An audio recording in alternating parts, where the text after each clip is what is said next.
Hi everyone! Today I'm going to show you how I built this custom German article quiz device. Let's get started. To start off, we'll load the compatible MicroPython UF2 file onto the microcontroller. You can find and download the compatible file for your board from this website.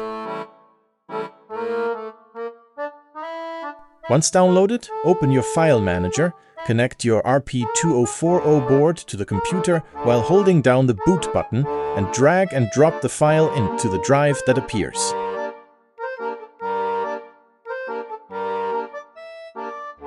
The link to my GitHub profile is in the description, where you can find all the code and project files.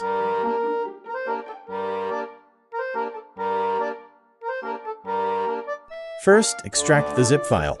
Then open main.py and ST7735.py in Thonny IDE. We'll use this software to upload them to our board.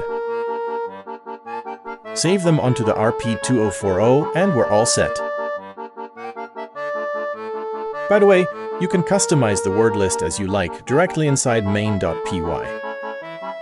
That's all for today. I hope you enjoyed it. If you'd like to support me, all my social media links are in the description. See you in the next video.